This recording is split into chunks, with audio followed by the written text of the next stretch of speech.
Magic of ജിയോമലയുടെ പുതിയൊരു വീഡിയോയിലേക്ക് ഏവർക്കും സ്വാഗതം. ഇന്ന് രാവിലത്തെ ബ്രേക്ക്ഫാസ്റ്റ് ഉണ്ടാക്കുമ്പോൾ നിങ്ങളെയും കൂടെ കൂട്ടാവുമെന്ന് കരുതി ഇന്നത്തെ റവ കൊണ്ടുള്ള ഒരു ഉപ്പുമാവാണ് ഇന്ന് ഉണ്ടാക്കി കാണിക്കാൻ പോകുന്നത്. ചീനിച്ചട്ടി അടുപ്പത്ത് വെച്ചു. നമുക്ക് ഗ്യാസ് ഓൺ ചെയ്യാം.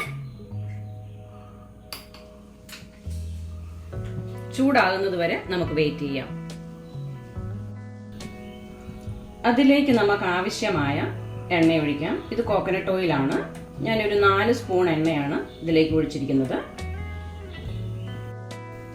എണ്ണ നന്നായി ചൂടായി അതിലേക്ക് നമുക്ക് ആവശ്യമായ കടുക് ഇട്ട് കൊടുക്കാം.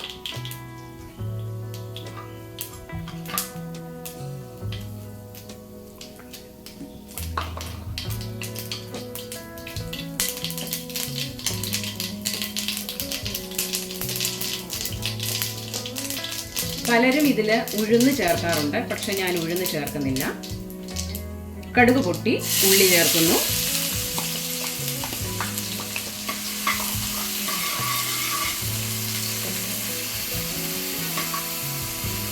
പച്ചമുളകും ആ കൂടെ ചേർക്കുകയാണ്. ജസ്റ്റ് ഒന്ന് വഴന്നാൽ മാത്രം മതി ഈ ഇൻഗ്രീഡിയൻസ്.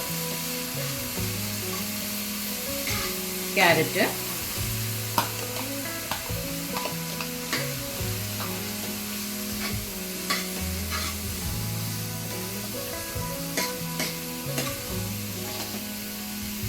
ചീനിച്ചട്ടി നന്നായി ചൂടായി കടുക് പൊട്ടിയതിന് ശേഷം ഈ ഇൻഗ്രീഡിയൻസ് ചേർക്കുമ്പോൾ ലോ ഫ്ലെയിമിലേക്ക് തീ വെക്കുന്നത് നന്നായിരിക്കും.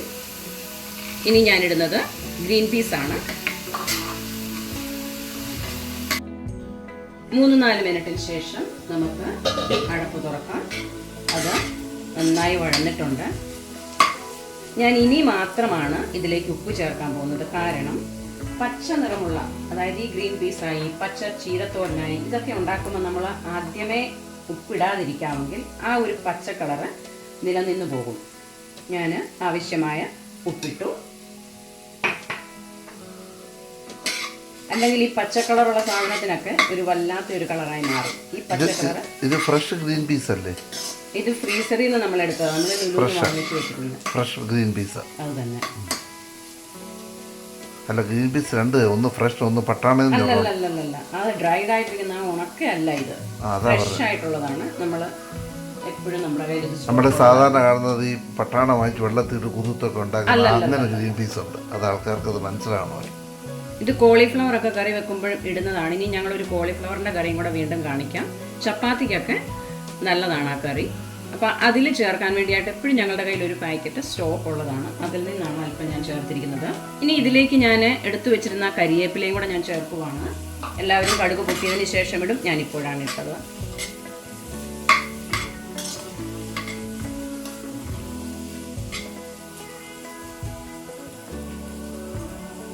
എത്രയാണ് വെള്ളം ചേർക്കേണ്ടതെന്ന് എല്ലാവർക്കും ഒരു ഡൗട്ടാണ്. അപ്പോൾ ഞാനൊരു 1/4 കിലോയാണ് ഇവിടെ റവ എടുത്തു വെച്ചിരിക്കുന്നത്. അതിന് ഇത് ശരിക്കും ഫ്രൈഡ് ആയിട്ടുള്ളതാണ്. ഞാനിത് പിന്നെ വറക്കാത്തത്. ഇത് വറുത്ത് വെച്ചതാണ് ഞാൻ വാങ്ങിച്ചിരിക്കുന്നത്. ഇതിലേക്ക് ഞാൻ ഒഴിക്കുന്നത്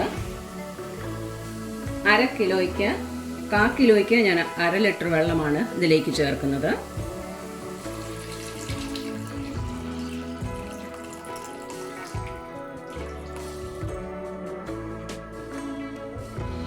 നന്നായി തിളയ്ക്കുന്നതും വരെ നമുക്ക് വെയിറ്റ് ചെയ്യാം.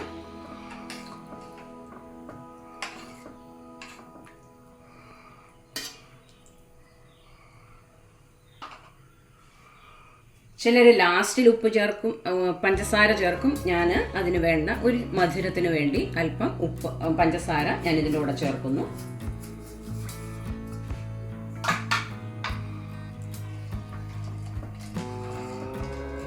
എല്ലാം ഒന്ന് ഇളക്കി യോജിപ്പിക്കുക. നന്നായി തിളയ്ക്കുന്നിടം വരെ വെയിറ്റ് ചെയ്യുക.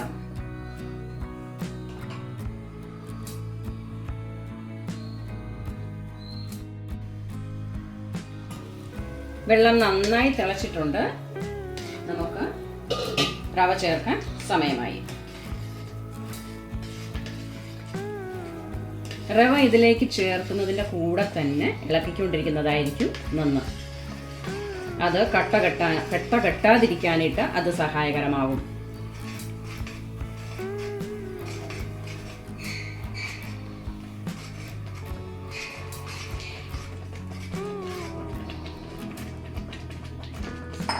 ഇത് ഇതുപോലെ തന്നെ അല്പനേരത്തേക്ക് ഗ്യാസ് ഓഫ് ചെയ്ത് നമുക്ക് അടച്ചു വെക്കാം.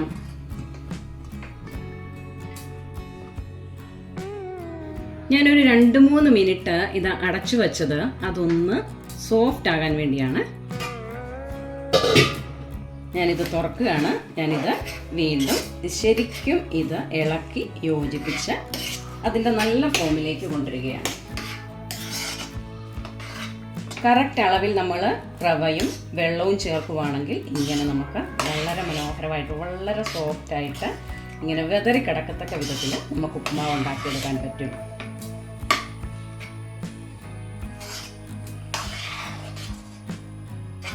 പണ്ടൊക്കെ സ്കൂളിൽ പഠിക്കുമ്പോൾ നുറുക്കോതുമ്പോൾ കൊണ്ട് ഉപ്പുമാവ് ഉണ്ടാക്കി കഴിച്ചിട്ടുണ്ട്.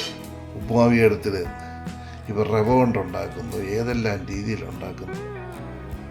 ഇതിൻ്റെ മുകളിൽ ചിലർ കപ്പലണ്ടി വറുത്തതിടാം, കശുവണ്ടി വറുത്തതിടാം, കിസ്മിസ് ഇടാം.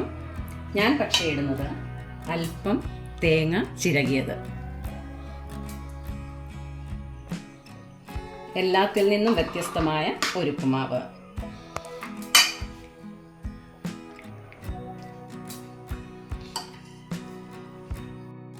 അങ്ങനെ ബ്രേക്ക്ഫാസ്റ്റ് റെഡിയായി, സോഫ്റ്റ് ആയിട്ടുള്ള ഉപ്മാ റെഡിയായി, അതിൻ്റെ കൂടെയുള്ള വിഭവങ്ങളും റെഡിയായി. അങ്ങനെ ഇന്നത്തെ ഈ വീഡിയോ നിങ്ങൾക്ക് ഇഷ്ടപ്പെട്ടു എന്ന് കരുതുന്നു. ഇഷ്ടപ്പെട്ടെങ്കിൽ ലൈക്ക് ചെയ്യാനും ഷെയർ ചെയ്യാനും സബ്സ്ക്രൈബ് ചെയ്യാനും മറക്കരുത്. Thank you for watching. നല്ല അടിപൊളി താറാവ് മുട്ട.